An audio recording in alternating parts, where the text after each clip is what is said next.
বাংলার জনরবের পক্ষ থেকে আপনাদের সকলকে স্বাগত জানিয়ে আগামী 6 এপ্রিল মঙ্গলবার রাজ্যের তৃতীয় দফার নির্বাচন। এই তৃতীয় দফার নির্বাচনে রাজ্যের 31টি আসনে ভোট হবে 3টি জেলার, হুগলি, হাওড়া, দক্ষিণ চব্বিশ পরগনা। হুগলি জেলার 8টি আসন, হাওড়ার 7টি আসন, দক্ষিণ চব্বিশ পরগনার 16টি আসন। এই নির্বাচন যে পর্যায়ে নির্বাচনটা হবে, যেখানে হবে, মানে এই স্থানগুলোতে তৃণমূল কংগ্রেস সাংগঠনিকভাবে অনেকটাই শক্তিশালী। দুদফায় যে নির্বাচন যেখানে হয়েছে, জঙ্গলমহল, পরবর্তীতে 2 মেদিনীপুর এবং বাঁকুড়াতে, এইগুলোতে আমরা দেখেছি খানিকটা দুর্বল হয়ে পড়েছিল তৃণমূল কংগ্রেস কয়েকটা বিধানসভা ক্ষেত্রে। কিন্তু এখানে যে 31টা বিধানসভা ক্ষেত্রে ভোট হবে, হতে চলেছে যে ভোটটা, সেখানে তৃণমূল কংগ্রেস সবকটি বিধানসভাতেই সাংগঠনিকভাবে অনেকটাই শক্তিশালী বিরোধীদের তুলনায়। বিজেপির তুলনায় বলা যেতে পারে বিজেপিও এখানে এই সকল জায়গাতে, এই সমস্ত জায়গাতে খুব বেশি যে দাপট দেখাতে পারবে তা নয়। কয়েকটা আসন হয়তো এদিক ওদিক করে পেয়ে যেতে পারে, কিন্তু সার্বিকভাবে তাদের দাপট নেই। তাই নিরপেক্ষ দৃষ্টিভঙ্গি থেকে আমরা বোঝার চেষ্টা করব, বা আমাদের শ্রোতাদের বোঝানোর চেষ্টা করব, যে আগামী 6 এপ্রিল যে 31টা বিধানসভা কেন্দ্রে ভোট হবে, সেখানে কার দিকে পাল্লা ভারী থাকবে। জনমতের নিরিখে মানুষের সঙ্গে কথা বলে এবং আমরা বাংলা জনরবের পক্ষ থেকে আমাদের যে মতামত সেটা আমরা দিচ্ছি। এটা কোনো ভোটারের প্রতি প্রভাব বিস্তার করা আমাদের উদ্দেশ্য নেই। আমাদের উদ্দেশ্য হয় না, বা হতেও পারে না এটা, যে কোনো ভোটারকে প্রভাবিত করব, তা নয়। আমরা যেটা বলছি সেটা হচ্ছে বাস্তব দিকের দিকে তাকিয়ে বা বাস্তবতাকে লক্ষ্য রেখে বলছি। কোথাও আমরা কারো প্রতি পক্ষপাতিত্ব করছি না, এটা খুব স্পষ্ট করে বলে দেওয়া দরকার। এবং আপনারা যারা দেখবেন এই অনুষ্ঠান, যারা দেখবেন বা আমাদের বক্তব্য যারা শুনবেন, তাদের কাছে আমরা কৃতজ্ঞতা প্রকাশ করছি একই সঙ্গে। এবং আপনাদের মতামত আমাদের কাছে প্রার্থনীয়, মানে আপনারা মতামত দেন, সেটা আমরা দেখব, আমরা বুঝবো আমাদের ভুলটা কোথায়। একই সঙ্গে এটাও বলবো যে আমাদের যে দৃষ্টিভঙ্গি, সে দৃষ্টিভঙ্গিটাকে বোঝার চেষ্টা করবেন, শেষ পর্যন্ত ভিডিওটা দেখবেন, ভালো লাগলে শেয়ার করবেন, লাইক করবেন এবং সাবস্ক্রাইব হয়ে আমাদের পাশে দাঁড়াবেন। এটুকু আহ্বান করে মূল জায়গায় আমরা যাই। হুগলি জেলার 8টা বিধানসভা কেন্দ্রে ভোট হবে 6 এপ্রিল। খানাকুল বিধানসভা কেন্দ্রে এর মধ্যে একটি। খানাকুল বিধানসভা কেন্দ্রে তৃণমূল কংগ্রেসের দাপট যথেষ্ট ভালো, তাদের সাংগঠনিকভাবে শক্তিশালী, তাদের প্রত্যেকটা এলাকা ওয়াইজ সংগঠন রয়েছে। যিনি প্রার্থী হয়েছেন নজরুল করিম, তিনিও সংগঠনের নেতা এবং স্থানীয় নেতা। তো তার ফলে স্বাভাবিকভাবে তিনি অনেকটাই এগিয়ে থাকবেন, এটাই স্বাভাবিক। তবে গোষ্ঠী দ্বন্দ্ব এখানে কাটা হতে পারে তৃণমূল কংগ্রেসে। অন্যদিকে আমরা বিজেপিরও এখানে সংগঠন ইদানিং খুব বেড়েছে, কিন্তু তেমন আশাজনক কিছু বাড়েনি। বামেরা এখানে প্রার্থী দেয়নি, আইএসএফ প্রার্থী দিয়েছে, আব্বাস সিদ্দিকীর সংগঠন প্রার্থী দিয়েছে। তো সেক্ষেত্রে সেই সংগঠনের কতটা কাজ করতে পারবে, মানুষের কে প্রভাবিত করতে পারবে, সে নিয়ে সন্দেহ আছে। অতএব এখানে তৃণমূল কংগ্রেস এগিয়েই থাকবে। আরামবাগ বিধানসভা কেন্দ্রের লড়াইটা খুব টক্কর দিয়ে লড়াই হবে, কারণ বিজেপির যিনি প্রার্থী হয়েছেন মধুসূদন বাগ, তিনি এলাকার মানুষ এবং তার যথেষ্ট প্রভাব রয়েছে এবং ভালো মানুষ হিসেবে পরিচিত, শিক্ষক মানুষ। অন্যদিকে তৃণমূল কংগ্রেস যাকে প্রার্থী করেছেন সুজাতা খা মণ্ডল, তিনি বিজেপি থেকে তৃণমূলে এসেছেন। এ নিয়ে খানিকটা ক্ষোভ আছে এলাকার মানুষের মধ্যে, এবং বিশেষ করে সংখ্যালঘু সমাজের মধ্যেও ক্ষোভটা দানা বেঁধেছে। তবে লড়াই টক্কর দেবে। তৃণমূল কংগ্রেস খানিকটা হলেও এগিয়ে রয়েছে আরামবাগ বিধানসভা কেন্দ্রে।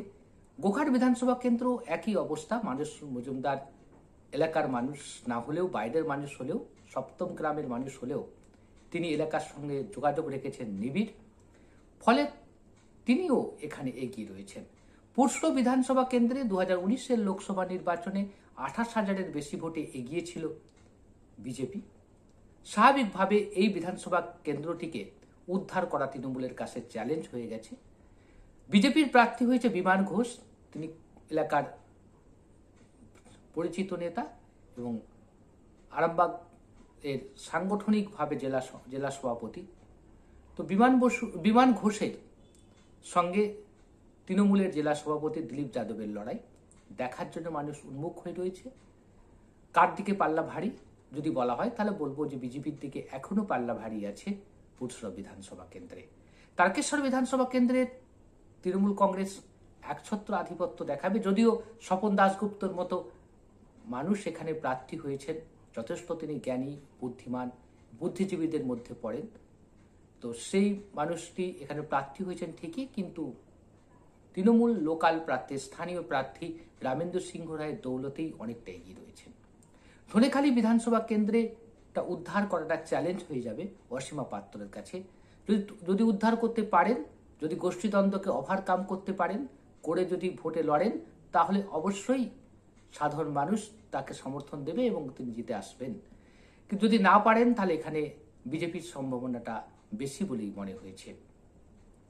বলাগড় বিধানসভা কেন্দ্রটিও একই অবস্থার মধ্যে রয়েছে, তবে বাইরে থেকে এসছেন মনোরঞ্জন ব্যাপারী, নামকরা মানুষ, লেখক মানুষ, দলিত সাহিত্য একাডেমির সভাপতি ছিলেন, অর্থাৎ স্বাভাবিকভাবেই এখানে তার একটা প্রভাব কাজ করবে। তৃণমূল কংগ্রেস যদি ঐক্যবদ্ধভাবে তার পাশে দাঁড়ায়, নেতারা যদি ঐক্যবদ্ধভাবে ভোটে লড়াই দিনে থাকেন, তাহলে হয়তো এখানে তৃণমূল কংগ্রেস এই আসনটিও পেতে পারে, না হলে এই আসনটির সম্ভাবনা বেশিরভাগটাই বিজেপির দিকে।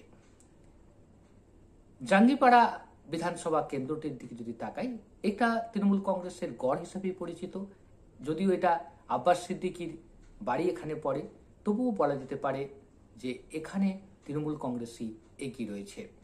হরিপাল বিধানসভা কেন্দ্রের লড়াই হবে সমানে সমানে, সেয়ানে সেয়ানে লড়াই হবে, গরবী মান্না বনাম সমীরণ মিত্র, কিন্তু কে জিতবে এখনই বলা যাবে না।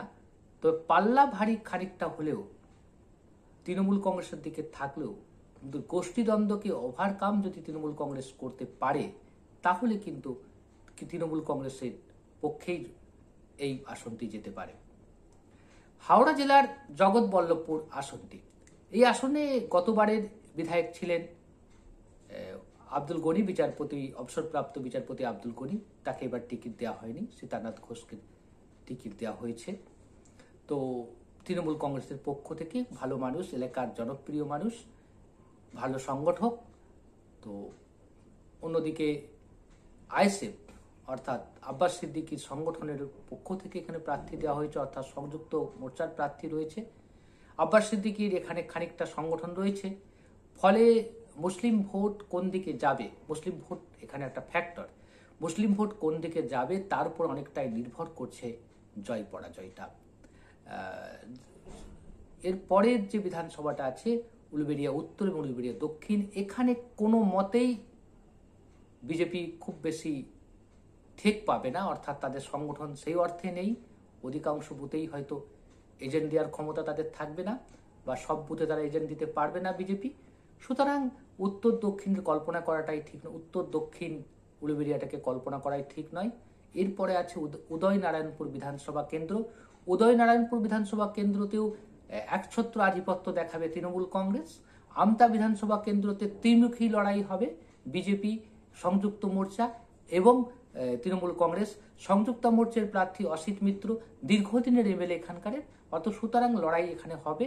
কে জিতবে এখনই বলা যেতে পারে না, এবং কোন দিকে পাল্লা ভারী হবে সেটাও বলা সম্ভব নয়, অন্তত আমতা বিধানসভা কেন্দ্রে। বাগনান বিধানসভা কেন্দ্রেতে একছত্র আধিপত্য দেখাবে তৃণমূল কংগ্রেস। শ্যামপুর বিধানসভা কেন্দ্রেতে লড়াইয়ের টক্কর হবে দুপক্ষের মধ্যে, বিজেপি বনাম তৃণমূলের মধ্যে। শেষ হাসি কে হাসবে সেটা 2রা মেই জানা যাবে। এরপর আমরা চলে যেতে পারি দক্ষিণ 24 পরগনায়। দক্ষিণ 24 পরগনায় আছে 16টি বিধানসভা কেন্দ্র। এই 16টি বিধানসভা কেন্দ্রের মধ্যে আকর্ষণীয় কেন্দ্র যেটা হচ্ছে সেটা হচ্ছে ক্যানিং পূর্ব, শওকত মোল্লার কেন্দ্র। এখানে আইএসএফ অর্থাৎ আব্বাস সিদ্দিকী যাকে প্রার্থী করেছেন সেই একজন আরবির শিক্ষক, একটা মাদ্রাসার উনি আরবি শিক্ষক। তো সেই হিসাবে আব্বাস সিদ্দিকীর এখানে যথেষ্ট জনপ্রিয়তা রয়েছে। ভোট যদি ঠিকমতো হয় ক্যানিং পূর্বে, তাহলে তৃণমূল কংগ্রেসের কাছে চ্যালেঞ্জ হয়ে দাঁড়াবে এই আসনটিকে উদ্ধার করার ক্ষেত্রে। এরপরে আছে বাসন্তী বিধানসভা কেন্দ্রটি। বাসন্তী বিধানসভা কেন্দ্রে বহিরাগতকে প্রার্থী করা হয়েছে বলে এলাকার মানুষের ক্ষোভ রয়েছে। সেই ক্ষোভকে কাজে লাগিয়ে বিজেপি এখানে ভোট টানতে পারে এবং বিজেপির সংগঠনও এখানে খুব ভালো। তো কে জিতবে বলা যাচ্ছে না। তৃণমূল কংগ্রেস যদি গোষ্ঠীদ্বন্দ্ব ওভারকাম করতে পারে, তাহলে হয়তো তৃণমূল কংগ্রেসের খানিকটা সম্ভাবনা থাকলেও থাকতে পারে। ক্যানিং পশ্চিম বিধানসভা কেন্দ্রেতেও একই অবস্থায় রয়েছে। ক্যানিং পশ্চিম বিধানসভা কেন্দ্রতে লড়াই জমবে, কিন্তু বিজেপির প্রভাব রয়েছে। একই সঙ্গে এই প্রসঙ্গে বলে নিয়ে যায় যে বাসন্তী বিধানসভা কেন্দ্রে প্রার্থী করা হয়েছে শ্যামল মণ্ডলকে। শ্যামল মণ্ডল আগে ক্যানিং পশ্চিমের বিধায়ক ছিলেন, তিনি ওখানে গেছেন। সো শ্যামল মণ্ডলকে নিয়ে ওই চত্বরে একটা দলের মধ্যেই একটা অসন্তোষ রয়েছে। তো এই জন্যই বাসন্তী বিধানসভা কেন্দ্রে অনেকটাই ব্যাকফুটে থাকবে তৃণমূল কংগ্রেস। ক্যানিং পশ্চিম তৃণমূল কংগ্রেস অ্যাডভান্টেজে আছে। বারুইপুর পূর্ব, বারুইপুর পশ্চিম দুটো বিধানসভা কেন্দ্রেই তৃণমূল কংগ্রেসের যথেষ্ট শক্তি রয়েছে, সাংগঠনিক দক্ষতা রয়েছে। এখানে বিজেপি উঠেছে, বিজেপির সংগঠন রয়েছে, অস্বীকার করা যাবে না। কিন্তু বিজেপি সব বুথে এজেন্ট দিতে পারবে এই দুটি বিধানসভা কেন্দ্রে, এটা বিশ্বাস করা যায় না বা দিতে পারবে না বলেই আমাদের মনে হয়েছে। মগরাহাট পূর্ব, মগরাহাট পশ্চিম। মগরাহাট পূর্বতে তৃণমূল কংগ্রেস একছত্র আধিপত্য দেখাবে। মগরাহাট পশ্চিমে আমরা ওখানে প্রার্থী হয়েছেন সংযুক্ত মোর্চার মহিদুল ইসলাম, সঙ্গে গিয়াসউদ্দিন মোল্লার লড়াই হবে। কে জিতবে বলা মুশকিল, কিন্তু লড়াই টক্করে লড়াই হবে, স্ট্যান্ডে লড়াই হবে 6 এপ্রিল ভোটেতে। এবং 2রা মে দেখা যাবে যে কোনো ব্যক্তি মহিদুল এবং গিয়াসউদ্দিন মোল্লার মধ্যে যে কেউ জিততে পারে। এরপর আছে ডায়মন্ড হারবার বিধানসভা কেন্দ্র। ডায়মন্ড হারবার বিধানসভা কেন্দ্রতে লড়াই হবে বিজেপি বনাম তৃণমূলী। যদিও প্রতিকুল রহমান সংযুক্ত মোর্চার খুব ভালো প্রার্থী, তো তিনি ততটা আশা জাগাতে পারবে কিনা সন্দেহ রয়েছে। ফলতা বিধানসভা কেন্দ্রতে তৃণমূল কংগ্রেস একছত্র আধিপত্য দেখাবে। অধিকাংশ বুথে বিজেপি এজেন্টি দিতে পারবে কিনা সন্দেহ রয়েছে। সাতগেছি বিধানসভা কেন্দ্রতেও তৃণমূল অ্যাডভান্টেজ রয়েছে। আপনার তারপরের বিষ্ণুপুর পশ্চিমে একই রকম গল্পই রয়েছে যে তৃণমূল কংগ্রেসই ওখানে তাদের আধিপত্য দেখাবে। জয়নগর বিধানসভা কেন্দ্রতেও তাদের একই রকম আধিপত্য থাকবে। রায়দিঘি বিধানসভা কেন্দ্রেতে লড়াইটা জোর হবে, এই কারণেই বলছি যে এখানে মূল লড়াই হবে কান্তি গাঙ্গুলি বনাম তৃণমূল কংগ্রেসের লড়াই। এই লড়াইয়ে শেষ হাসি কে হাসবে সেটা 2রা মেই আমাদের দেখতে হবে। তো লড়াই জমে উঠবে, এ নিয়ে কোনো সন্দেহ নেই। 6 এপ্রিলের যে ভোট হবে সেখানে আমরা দক্ষিণ 24 পরগনায় মন্দিরবাজার বিধানসভা কেন্দ্রে যথেষ্ট পরিমাণে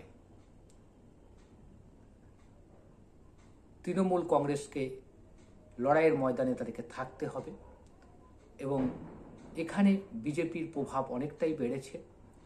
তো সব মিলিয়ে আমরা বলতে পারি যে 6 এপ্রিল যে ভোট হবে সেখানে তৃণমূল কংগ্রেস অনেকটাই অ্যাডভান্টেজ পরিসরে থাকবে, তারা অনেকটাই এগিয়ে থাকবে। তাদের সাংগঠনিক পরিকাঠামোয়, তাদের জনপ্রিয়তায় বা তাদের নেতাদের দক্ষতায় অনেকটা তারা এগিয়ে থাকবে। এই পরিস্থিতির মধ্যে 6 এপ্রিল 31টি আসনে ভোট হতে যাচ্ছে। এই যেটা বাস্তব সেই চিত্রটা আপনাদের সামনে তুলে ধরলাম। ভালো লাগলে আপনারা লাইক করবেন এবং শেয়ার করবেন এবং আমাদের পাশে দাঁড়াবেন। আপনাদের মতামত আমাদের কাছে বাঞ্ছনীয়। এটুকু বলে আজ শেষ করছি। আবার দেখা হবে।